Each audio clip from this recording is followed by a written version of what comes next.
name is Joan Andrew, and I write under the name J.C. Andrew because I wanted an asexual name since I was writing mysteries. And I thought people would not believe that women could write mysteries, although I know many do. And I use my full name, Joan Andrew, for my artwork, but it's J.C. for my writing. I began writing about 10 years ago. I had essential tremor and I had to stop being an artist, but I thought I've always liked mysteries, and in fact, that's all I could write.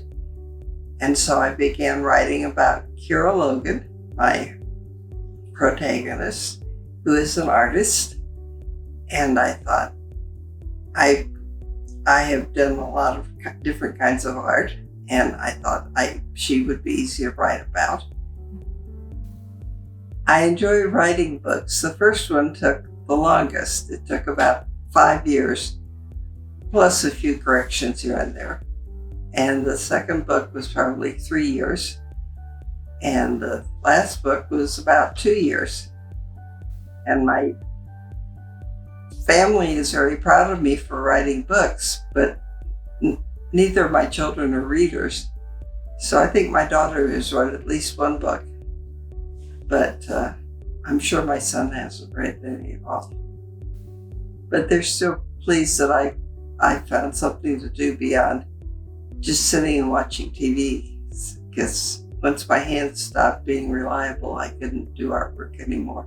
Well, before I was a writer, I was a working artist, and I suppose my most exciting job was working for CNN, where I did drawings for TV, and I went to different trials, like the Hinckley trial, and that I lost a whole spring that because I had to be down at the court around 7 a.m, and I wouldn't leave until late, so there was no spring for me that year. Anyway, I also have drawn in the Senate, and they've flown me to different trials. So I've been mostly freelance artist. I've done bronze sculptures, clay, oil paintings, pastels, some weaving when I lived in New Mexico. So I've tried a little bit of everything, and a lot of that is ending up in my books. I've written 3 books so far. There's a 4th one on its way, I hope. The first one was inspired by my being in Alaska for 2 summers. The second one is from my time working at doing bronzes. The third one was from portrait painting. And if I had to choose a favorite, it would probably be my second one, the one about making bronze sculptures, because that was an exciting time for me, and that was something I had been doing right before I stopped doing artwork. As a child, I originally wanted to be a medical illustrator. My father was a doctor, and I was an artist, and I thought that's a great combination. But then we got to the cat in the biology class. My partner ended up doing the dissections and I did the drawings, but that told me I was not meant to be a medical illustrator. So I just went into fine art, and it's, I can't say I've earned a lot of money that way, but I've had a very interesting life.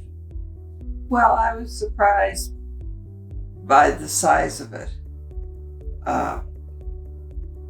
And fascinated by the people that go there. All kinds of outfits, all kinds of hairstyles. It made me wish I could sketch again, because when I was drawing in the courts, I couldn't sit down when I went out without drawing the people I was with. And I would have loved to draw the people I saw at the book show today, but I was impressed by the number of books there, and everybody's very friendly. I'm very pleased with the covers, And the books, the appearance of the books themselves, when I saw the first one and I saw the decorations, or it's not a decoration, design behind the chapter numbers, I was very pleased with that. And they've carried that through pretty well. So I think that the product they produce is very good. They've been very helpful and responsive when I wanted a change is made. So I would certainly recommend them as far as being able to do what an author would like them to do.